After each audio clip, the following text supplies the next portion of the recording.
Good morning. I see that people have started to join us. My name is Kyle Christopholo, and I serve as the Director of Advocacy and Government Relations here at Churches for Middle East Peace. If you join this webinar through the recommendation of a friend or from another organization, just to give you a brief introduction to who we are at CMEP. We've been around for 35 years. We are a coalition of nearly 30 national Christian denominations and organizations that really exists to help advocate for a just end to conflicts in the Middle East, with a particular attention to Israel-Palestine.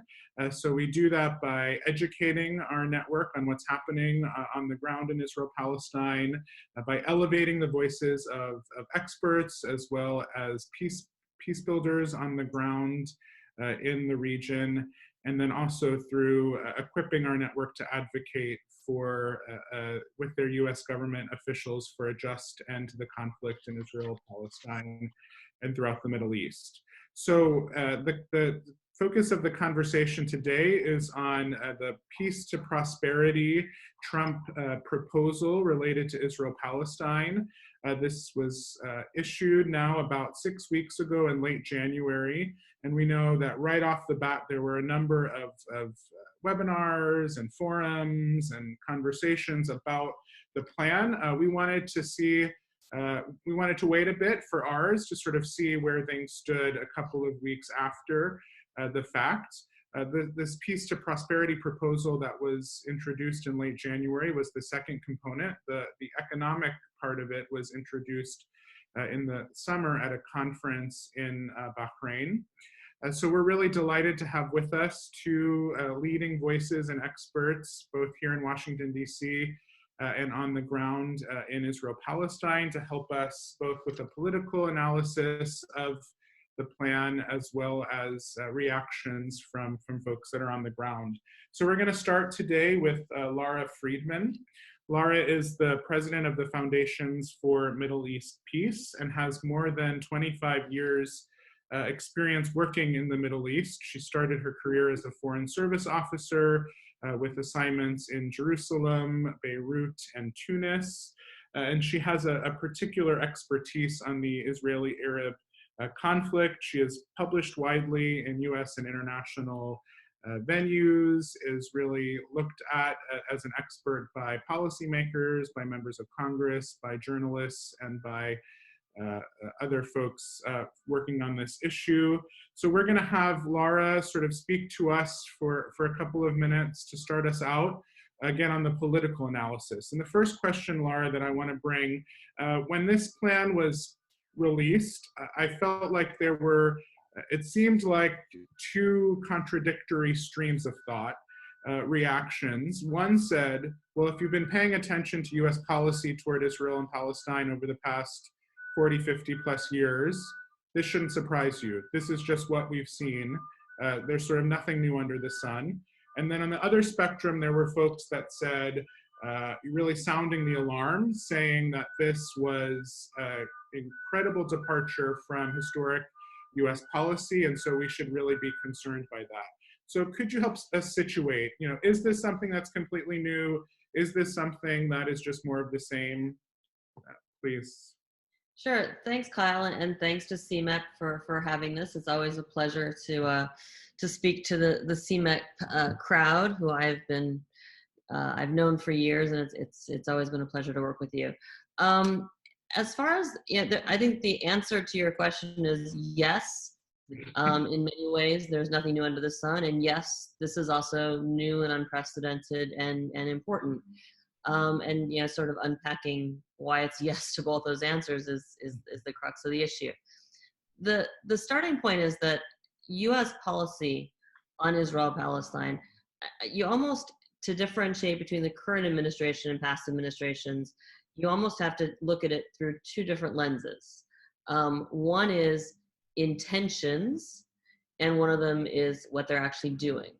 And there is an absolute, difference here in stated intentions and objectives and motivations. from past administrations to the current one. And in that way, we can talk about that. In terms of what this does on the ground, I think the argument that there's nothing new under the sun has some merit. U.S. policy since the start of the peace process, in the 90s, in the early 90s, the idea of a peace process was we were in very short order going to move from negotiations to a two-state solution that was going to be more or less the 67 lines with a shared capital in Jerusalem and negotiated compromise that would have some sort of acknowledgement and deal for right of return of refugees, all of those different pieces. We got away from that pretty fast. Part of that has to do with the fact that the deal itself, the Oslo Accords, are based on constructive ambiguity, which allowed each side to say, well, I think it means one thing and maybe they think it means something else. Part of it is the death of Rabin, who, you know, I think it is a fun exercise to imagine if Rabin had not been assassinated, if this could have gained the momentum in order to reach its conclusion fast enough that the constructive ambiguity did not overtake good intentions.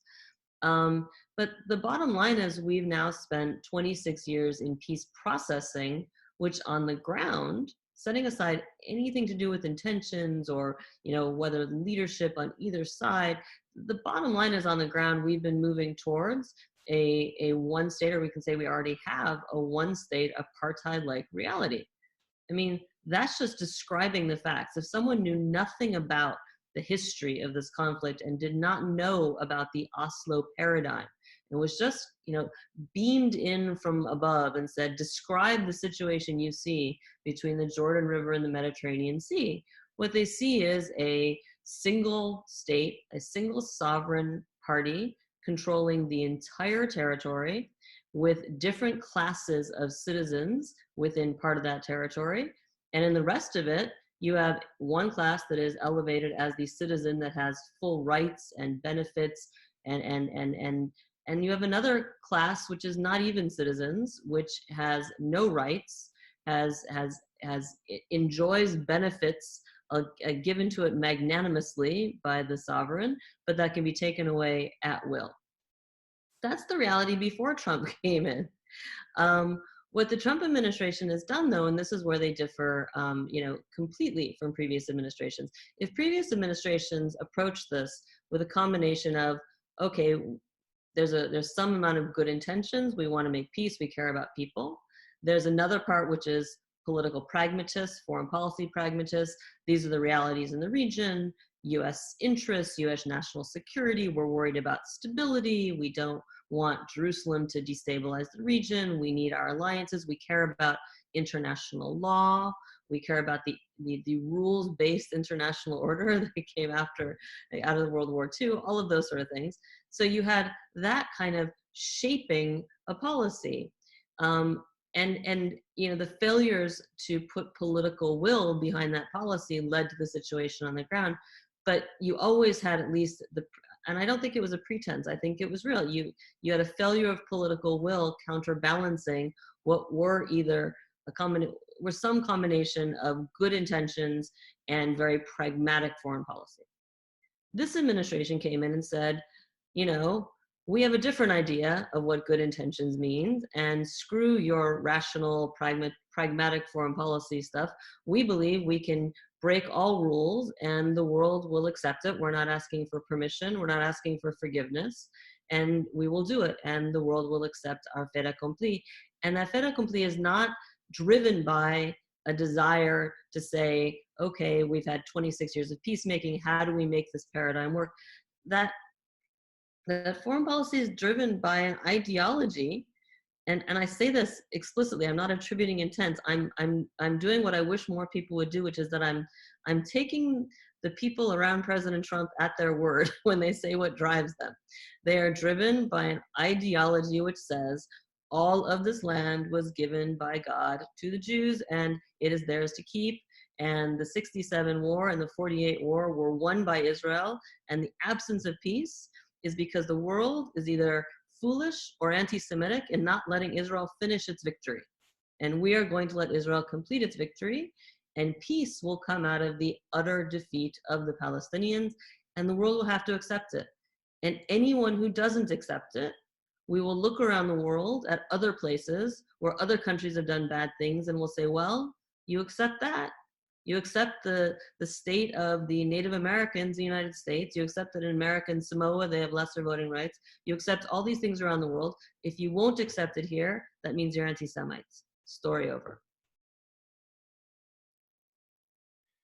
Thank you, Lara. And I meant to mention this as we were beginning. I know folks are continuing to join. We are hoping that there will be some time for questions for our panelists. So you should use the chat function in order to type in those questions, and then we will track them and get to them as best as we can. So I guess honing in a bit more on the Trump administration then, Lara, in essence, I think what you're suggesting is that they have been very open about what they have wanted to do since the beginning. So would you say that all of the policy decisions that we've seen up to this point, moving of the embassy, giving the green light for annexation of Golan, recognition of Golan Heights, should we have been surprised by this plan then in that regard, since it does seem like this plan comes out of what the Trump administration has been doing since it came into the office, three or so years ago now? Yeah, look, I mean, I'm something of a broken record on this. If folks had taken this administration, David Friedman particularly, believed them at the beginning of this administration, things that, I mean, these are people who are on the record copiously since before Trump was elected. There's nothing that they have done that is in any way surprising. They are systematically checking off the boxes of taking the permanent status issues off the table. That language has been used. Of dismantling Oslo, which they are clear was a disaster and should never have happened, and seeking to impose a new paradigm under which there will never, ever be any chance of getting back to any sort of idea of a two-state solution. It has been systematic. The plan that came out, I don't actually understand why people insist on calling it the deal of the century, but the Trump plan that came out is really nothing more than the codification and the consolidation of all of those pieces. And I mean, to the extent that there's anything in it that surprised me, and I, as you can hear, I come at this with my expectations being pretty far-reaching of what I expect them to do. I mean, we came into the Trump plan with them having already taken off the table Jerusalem, refugees, settlements. We'd already said settlements were legitimate. We'd already taken off the table the idea that the 67 lines have any validity, because with the Golan recognition, the US created a new concept in international law which says it's not occupied territory if you gained it in a defensive war. In a defensive war, you get to keep land, because what kind of fools would give back land that's been used to attack them? As if international law is not designed to protect the rights of human beings who have rights to our own land that is subject to warfare. So, I mean, they'd already taken off the table everything.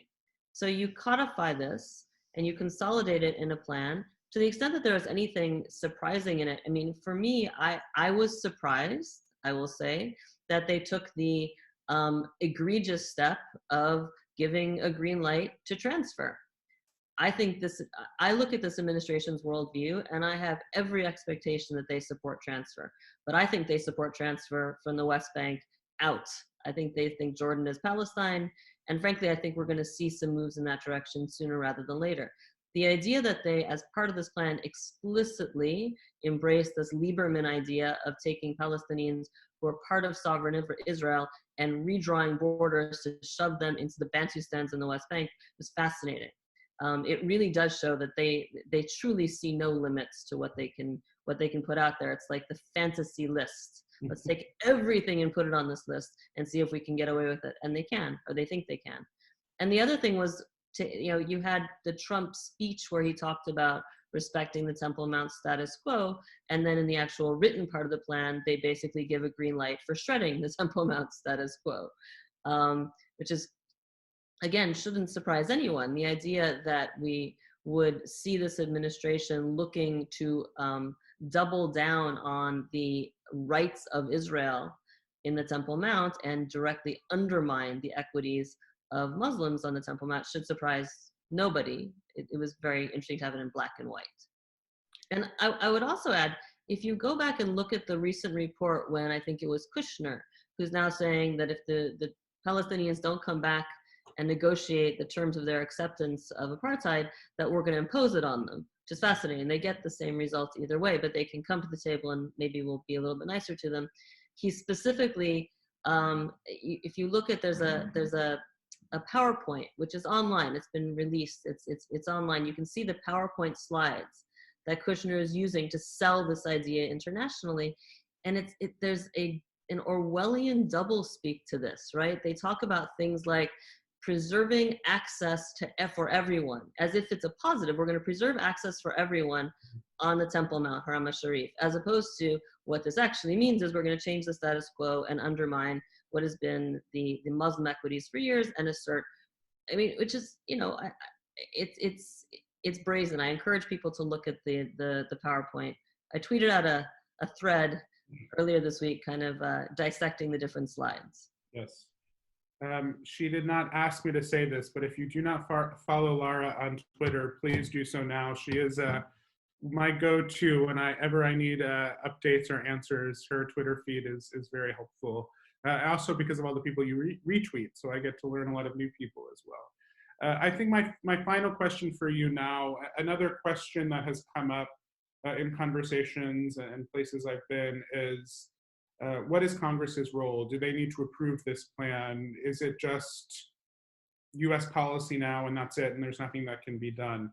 Can you help us out, clarify that out for us? So, I mean, it's an interesting question. I mean, Congress doesn't have the foreign policy prerogative sits with the executive in theory. The fact is, though, that when Congress wants to inject itself into foreign policy, it can and it does via the power of the purse strings or other ways. Congress has never had any hesitation about injecting itself into the Israeli-Palestinian conflict when it comes to putting the screws to the Palestinians, whether that is with resolutions of condemnation or, you know, it's anyone who follows the appropriations process knows that there's almost an annual it's an annual game of who can come up with something new to slap the Palestinians with. In the context of the Trump plan, there seems to be very little interest in Congress to assert any authority, right? They have no authority about whether or not Trump puts it forward, and they have no authority about whether or not Israel decides to run with it or the Palestinians reject it. But, you know, if they disagree with elements in it, they can say, you know, use funding as leverage. They won't. I mean, we've seen that very clearly. You know, whether that will change in the future, we'll see. It's improbable that it will. They could, you know, have resolutions of disapproval. They won't. They haven't. We have sort of very weak statements, you know, reiterating support for the two-state solution and opposing annexation. But it really has, I mean, this even predating the release of the Trump plan, it seems that the bar has been so lowered for what it means to be pro-peace or constructive when it comes to Israel-Palestine on the Hill, or the political costs have been raised so high that really the most anyone, except for a couple of members, is willing to do is to you know, articulate empty formulas of support for two states and objections to annexation. It's utterly toothless, and the Israelis know it's toothless, and you know, it sends a stronger statement by that being all they will do than almost doing nothing at all.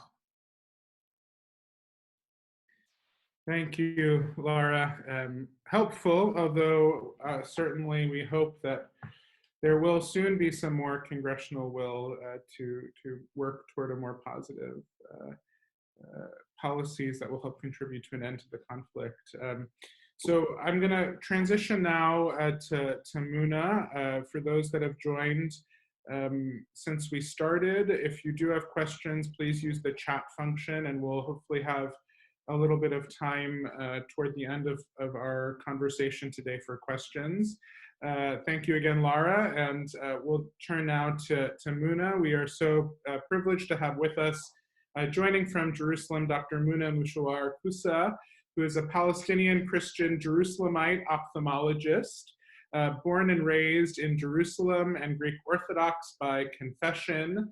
She has served on the governing board of the Union of the Arab Orthodox Club in Jerusalem and played a key role in regaining Christian Palestinian access to the churches and to the Old City of Jerusalem during the Easter celebrations.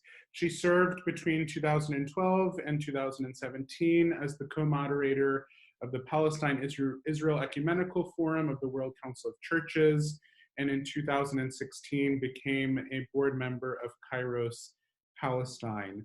So we are so grateful to have you with us this afternoon for you, Dr. Muna. And I wanted to start out as a Palestinian Christian Jerusalemite, now that there has been about 6 weeks since the proposal has been released, we know that the initial reactions from the West Bank, Jerusalem, and Gaza were quite negative, understandably, for this proposal. Is this something that is still being talked about? What is the feel in regards to the proposal about 6 weeks out?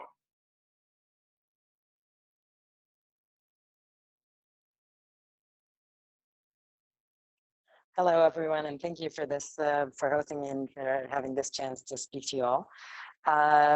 Well, first of all, right now, everybody's very concerned about the coronavirus. Everybody's like in panic, so nobody's talking. So when it first came out, yeah, it was, we'd heard, like Lara said, we kept hearing things that will come out in the deal of the century, and this will be there, that will be there. I think they were testing out the waters, or they were starting to, let people know, so breaking it slowly to us. And everybody sort of expected it, but to hear it all together when it was laid out and see it and read it, there was at first, I think, the sense of how dare you actually put it down in words.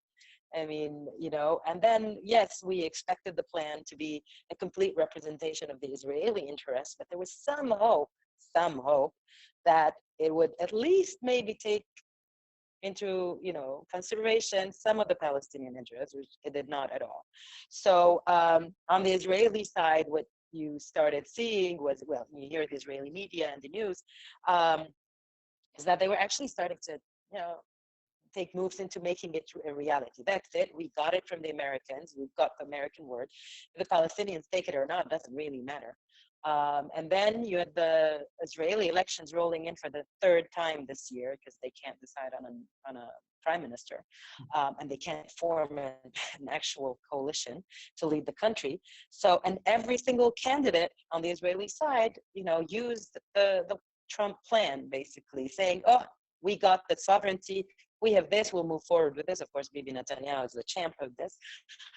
But also, the other parties that were in these elections were also saying, oh, well, we're going to make sure that happens. We're going to take the sovereignty over Golan Heights and the Jordan Valley and all that. So it's, it was sort of expected. It's still going on till now. They still haven't formed a government. But from the Palestinian point of view, it's basically, nothing new. Nothing we did not expect, but also very, very demoralizing, because we have a country like the US putting all its weight on a plan, in a plan that's supposed to be the deal of the century. If you really wanted a deal or a solution that would last, you would take both parties into consideration. And this plan did not do that at all. It completely disregarded the Palestinian interest. And basically, yeah, we're going to say we don't want it. It's the tone that this deal, if you read through it, the tone that it had for the Palestinians, every time the Palestinians, Palestinian communities, the PA, the future Palestine is mentioned, the tone is so condescending and so like you're talking to school children, that even if it promised heaven, you're not going to take it. If you had some dignity and some sense of self-respect. I mean, this is the US and Israel saying, if you behave like good kids, you're going to get this and this and this. If you don't, well, not this and this and this, just like maybe this and this, like two, you know, the goodies. If you don't, and you have to make sure if you behave that every single individual in the country or every single Palestinian is behaving and is swearing an oath to, you know, uphold the interests of Israel and this and that, and the prisoners have to make sure, and if they don't want, it's just a ridiculous plan. I'm sorry to say that, but it just goes to show you how, I don't know how serious they were in putting out this plan. This is, I mean, the first thing I read it, and my first impression was, first of all, you know, hearing it, everybody was saying this is the hoax of the century, theft of the century. My impression was that this is the buy-off of the century. And basically, they're trying to buy us off for a very cheap price that Israel has set. And actually more, we're being bullied into a deal to buy off our rights, and so that Israel can be done with this issue of Palestinians and Palestinian rights and refugees and prisoners and Jerusalem and Gaza and all of that. It can be all, you know, gone in a poof, and then it can just move forward in the region, be happy with its new relations with the Arab countries that are eager to have relations with Israel, and without the, you know, embarrassing or the inconvenience of the Palestinian issue to both sides, the Arab countries and Israel. So basically, they're trying to buy us off, and this is where I thought, yeah, how dare you? I don't care what you're promising me. You're not giving me much, and so yeah, I don't want this. Deal with me as a human being with dignity. Recognize that I have rights as a human being. This deal deals with me as a not even as a second-rate citizen.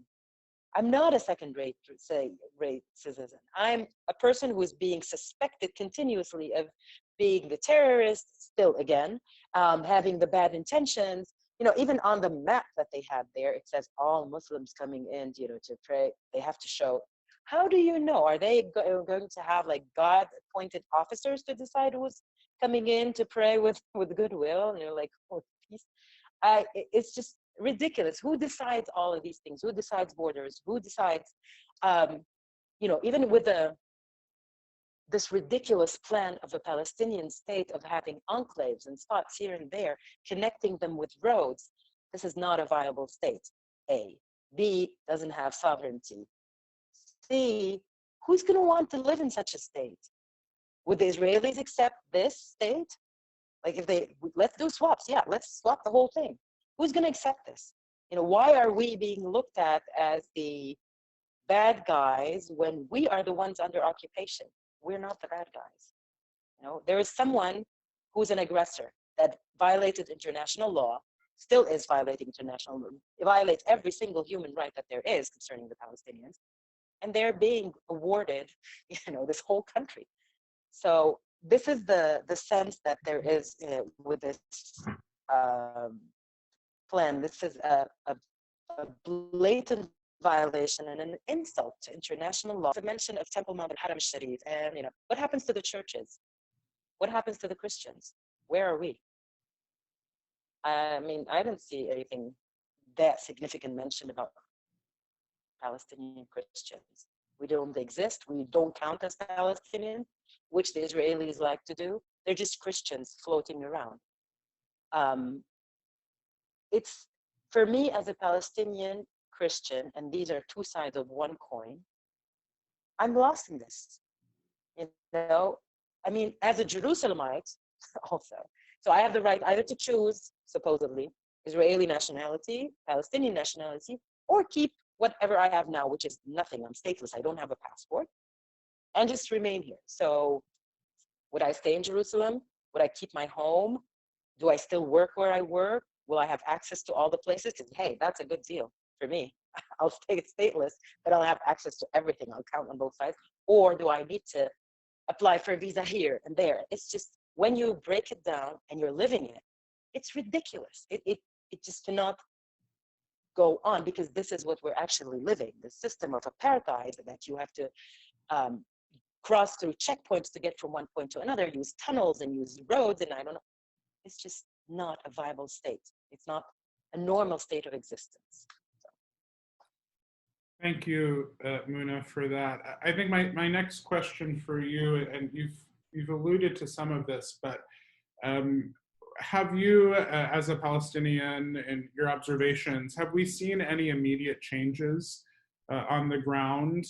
I know the plan talks a lot about this several-year period where the Palestinians can, live up to what is in the plan before things come into effect. But have we started to already see some actual on-the-ground changes for Palestinians as a result of this plan? Not really. I think the opposite. It's just,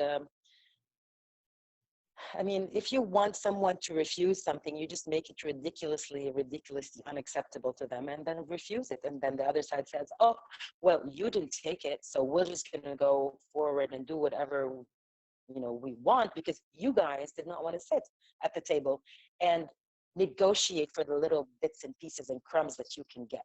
So this is what you do. If you want the other party to say, we refuse this, you make it ridiculously unacceptable to them, so they will not even sit. Because who's going to sit with, who's going to accept these conditions? I mean, who's going to, at some point, I was discussing this thing with my husband, and I thought, you know what? Maybe it will be smart to actually say, guys, what? Yeah, we'll take what you're offering. We'll take, whatever, and then we'll negotiate in 4 years. But in the 4 years, for every year, we want something more. And then, but how much can you get? I mean, like Lara said, maybe they're just throwing everything out and see what sticks, but it's, for us to do the same, I don't think it's an issue of dignity. I don't think any self-respecting Palestinian or any human being with an iota of dignity would accept these conditions, would accept this state. And to take the whole state of Palestine and say, okay, guys, we saw with the Oslo agreements, maybe there was a bit more. There was still respect for international law, and people do not want those anymore because they did not work. So to start off and work with something so much less, disregarding everything that the international law gave the Palestinians, it's ridiculous. So so I don't think we do not see any changes. Nothing is happening. On the contrary, I think the Palestinians are fighting it back. They're calling for the rejection of this plan. I mean, the US and Israel don't rule the world. There is still, I'm sorry to burst the bubble if anybody thinks that. I mean, it might seem that way. We're hoping that they don't rule the world. But there is still some hope that somewhere there would be a light of sanity in this whole thing. And it would come, if from the, no, we refuse it. And to hope that we would have support enough within the US, within the whole world to say, these guys are right. Nobody can accept this. This is not right. This is giving all the rights to one aggressor and disregarding the victim here, who are the Palestinians, and basically making it okay. So but what's been happening is actually working against it and not working for it, thank God. I think, yeah, to Hello? follow up, yes, we can hear you. You were breaking up a bit. Hello? Yes, can you hear us? Oh, sorry. Yes, now I can. Yes, sorry, you were breaking up a bit, but I think we got the gist of it. We are grateful for technology, even though it sometimes does not do exactly what we want.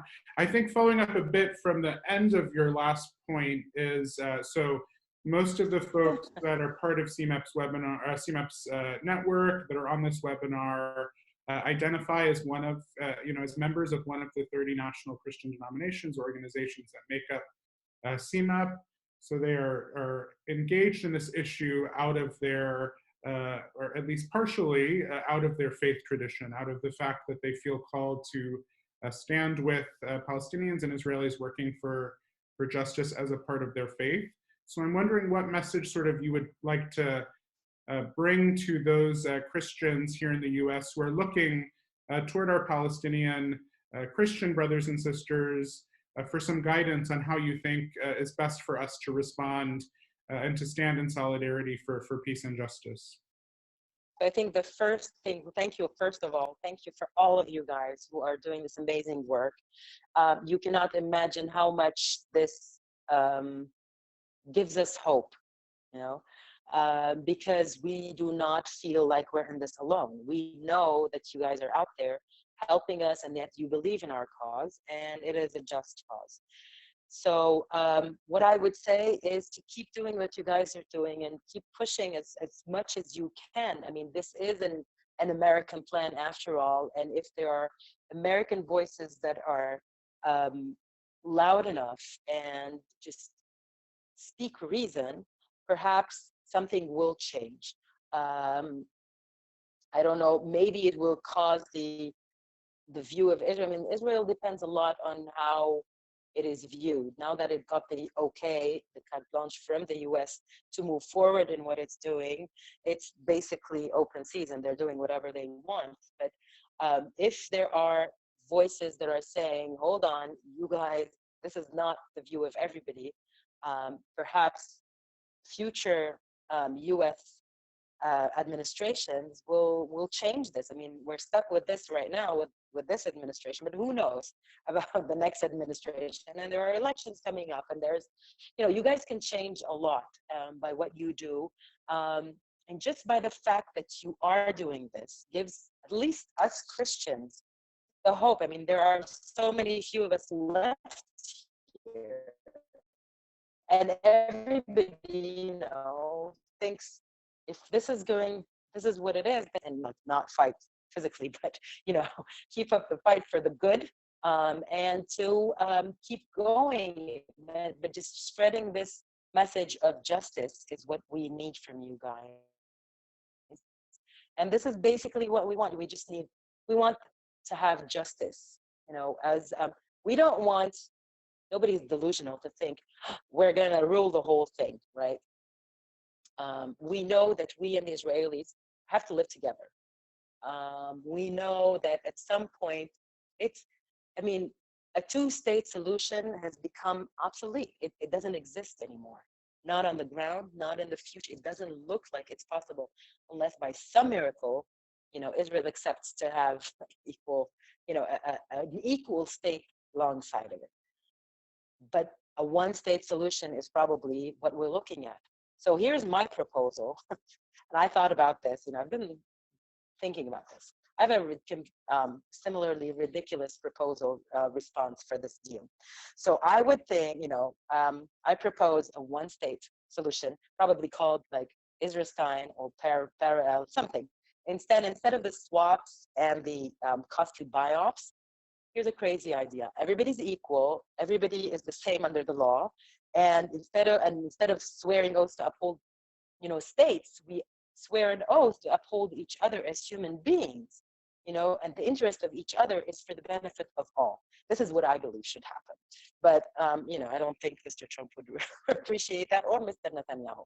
But anyway, this is what we believe, I think is, I mean, we're looking at a basic human level here.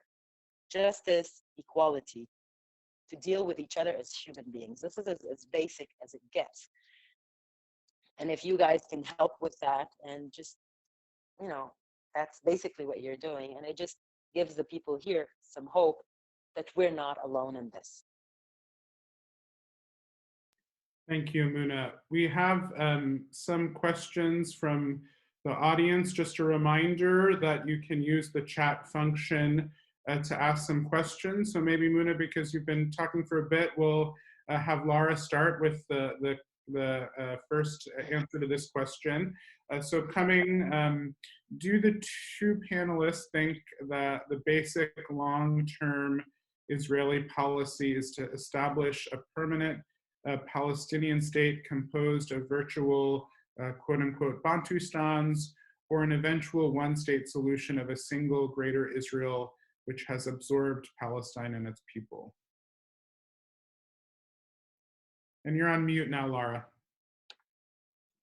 I've become very disciplined about putting myself on mute when I'm not talking. Sorry about that. Oh, So the question of what the intention here, I think it depends who we're talking about.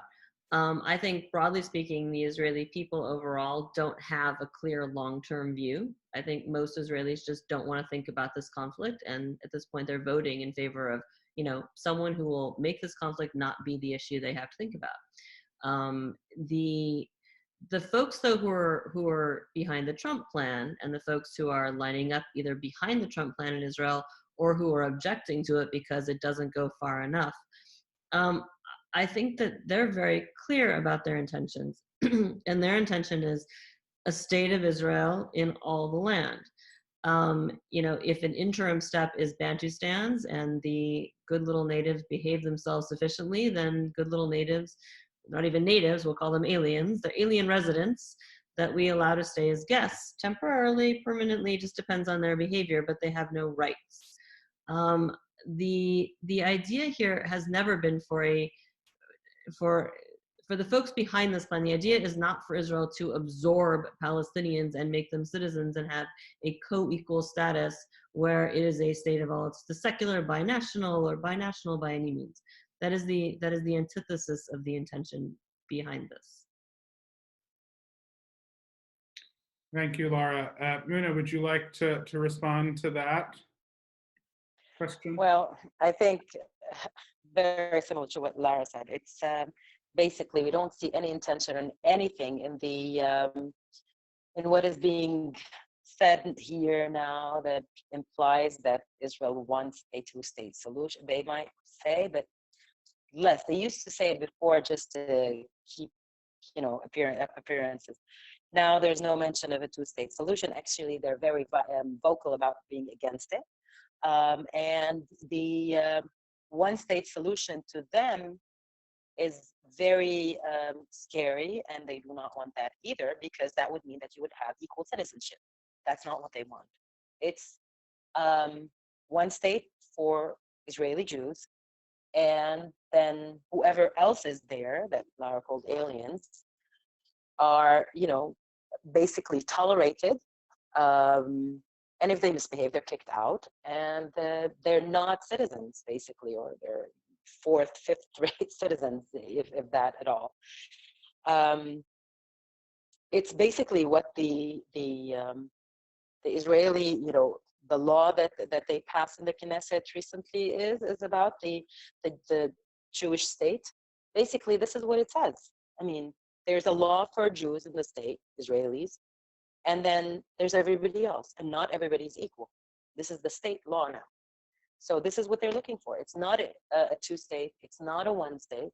It's the state of Israel for the Jews and the Israelis who are Jews.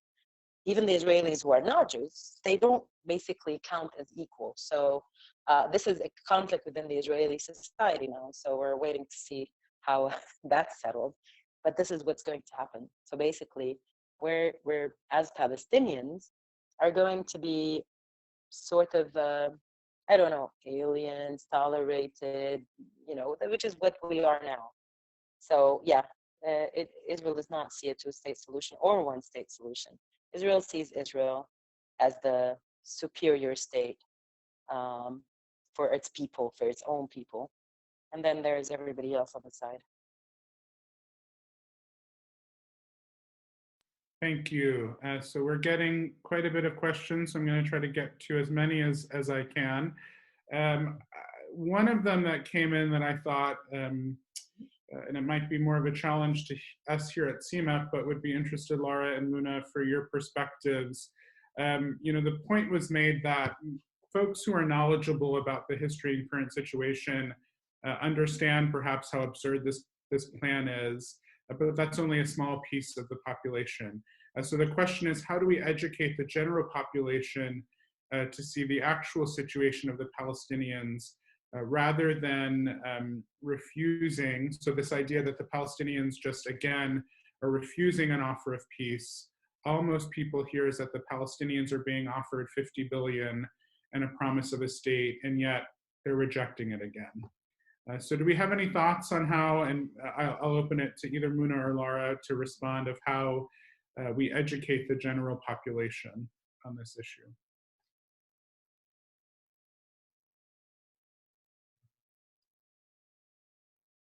Muna, you are on mute if you are trying to answer the question. Oh yeah, sorry.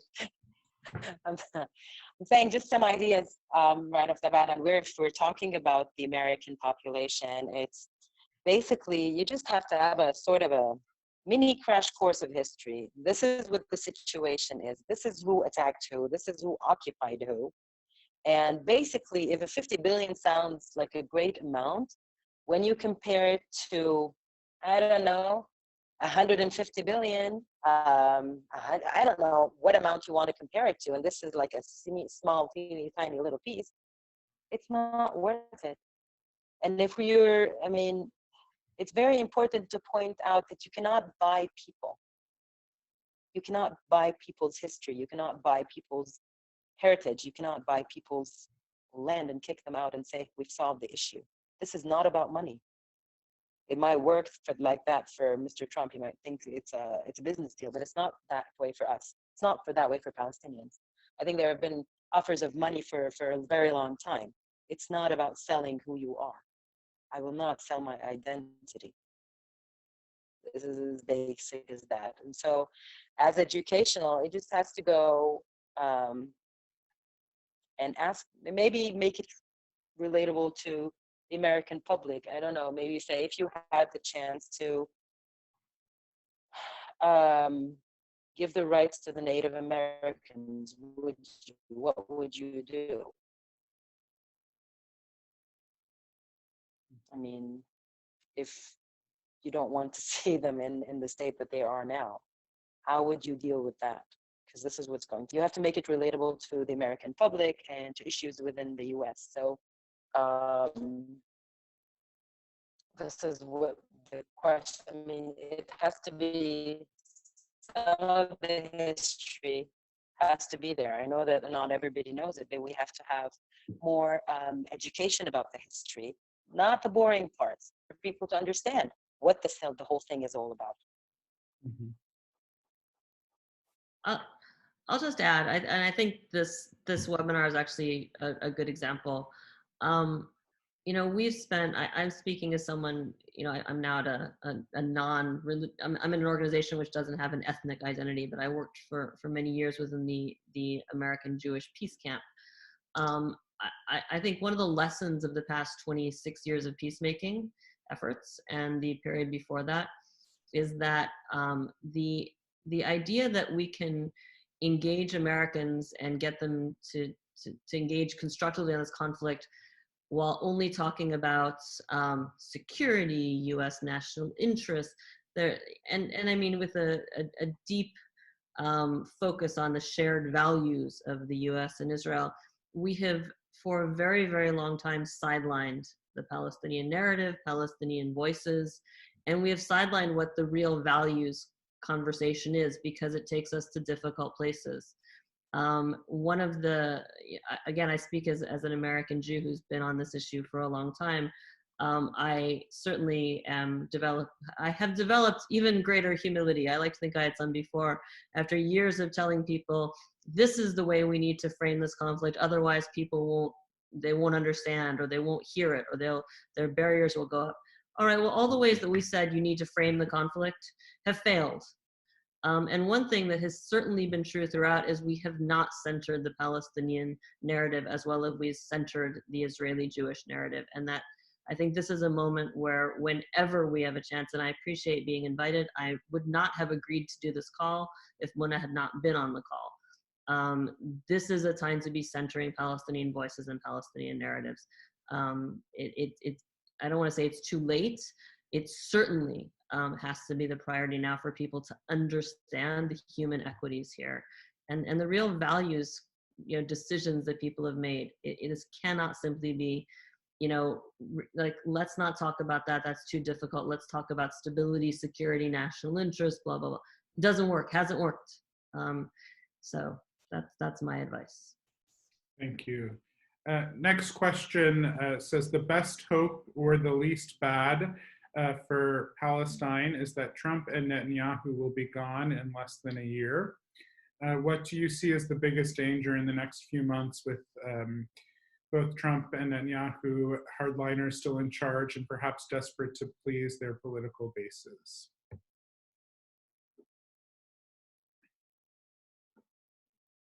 Okay, so I'll jump in very. That for me? Either of you. Yeah, so Lara. With Netanyahu, I think the bigger. Yeah, go ahead, Lara. Yeah. Is that Netanyahu is fighting for his life right now, and really it seems will do anything to not end up going to jail. I mean, he's got his own domestic issues, and where he can play this card, I think he will not hesitate to do so. If there is any positive, any point of light right now in the Israeli-Palestinian conflict, is that by and large Israelis are so consumed with their own domestic political chaos, and of course everyone's consumed with COVID, that it is creating, I think, I say this as someone who does, my colleague and I put together a daily news brief about what's happening in Israel-Palestine, focused on occupation, settlements, whatnot. There's been very little occupation settlements news for the past few weeks because of a combination of the Israeli elections and COVID. It doesn't mean things aren't happening. It doesn't mean they're not approving major new settlement projects. It doesn't mean that this week they didn't approve a major new road, so already in process, that is basically designed to cut Jerusalem off from the West Bank and have a path, a transportational continuity between the northern and southern West Bank. It's a disaster. We've been anticipating this for years. But the speed with which and the coherence with which they can pursue these plans right now is definitely undermined by the chaos. And where this goes, I mean, if they do not succeed in forming a government soon, we're going to go back into preparations for a next set of elections, which again, it doesn't mean that Netanyahu can't do anything, but it does potentially put some brakes on how fast it can move. As far as the US side of it goes, they're running out of chips to deliver to their evangelical base on Israel-Palestine. I mean, the last thing they can do is formally recognize Israeli sovereignty in the West Bank, which is hard to do if the Israelis haven't gone forward with annexation. It doesn't mean they won't. And I think my greater concern as we get into this time between now and the November elections is more things, pushing back against differentiation, on the anti-Semitism definition, which effectively makes criticism of Israel illegal. I worry about some of the domestic stuff that will happen here, at least as much, if not more, than what new things they'll do on Israel-Palestine over there. Muna, if you'd like to offer remarks, if not, we can get to one final question. Just a short remark. My fear is that they will both remain in power. That's my biggest fear. I mean, Netanyahu, like Lara said, is trying all that he can. He's failed again to form a government, but the guy is very resourceful, and he will go to whatever measures that he needs to stay in power, stay out of prison, and keep going. But my fear is that they will both stay. I mean, whoever brought them into power first time might bring them into power the second time, scarily enough. So I'm not very hopeful that they will change, and that scares me a lot more, because this will keep going. And this is why I say change has to happen. I mean, the wing Israeli leader is here if Trump does not get elected again, because their green lights are off. So I don't know. It just scares me that they will both get reelected. It just scares me a lot. So it's not just a few months. We'll be looking at a few more years. Thanks. Thank you. I think the question that we'll end on, to maybe see if we can end with some hope or some positivity. There was a question about what sort of top 3 changes to the proposal might make a legitimate framework for peace. I won't ask you necessarily to name 3, but if we are thinking, if we want to say that this is a poor vision for peace, could you maybe name just very briefly 1 to 2 things that you would think should be part of what would be a legitimate or a constructive framework for peace? First of all, I would take out all the condescending language that it's written with. Just change the whole thing. This document is very insulting to every single Palestinian. I mean, that's the major thing. So rewrite the whole thing, A, and recognize Palestinian rights, B, basically. Sorry, there is not one thing that you can change in this thing. It all has to be changed. It cannot be, I cannot sit at a table with someone and discuss it. Let's just pretty this up. It does not work that way. This cannot be prettied up. This is an insult to human dignity, and it cannot be prettied. I'm sorry, it's just as Palestinian rights. These are the two. Lara, we'll end with you. Yeah, I agree with Mona. I'd start with rights. I mean, if you read the Trump plan, the entirety of the Trump plan, there is, I believe, no reference to Palestinian rights vis-a-vis Israel. I think the only time they reference Palestinian rights are the rights of the Palestinian people vis-a-vis the Palestinian authority.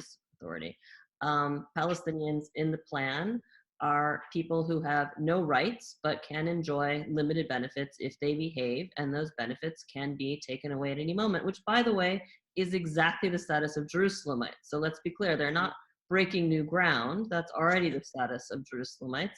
The only reason that's not the status of West Bankers is because technically they're still an occupied people in the eyes of the world, so they have rights as people under occupation. So that's the starting point. The other starting point for me, again, I don't think there's anything you can do to tweak this plan. This plan is in its foundational concepts.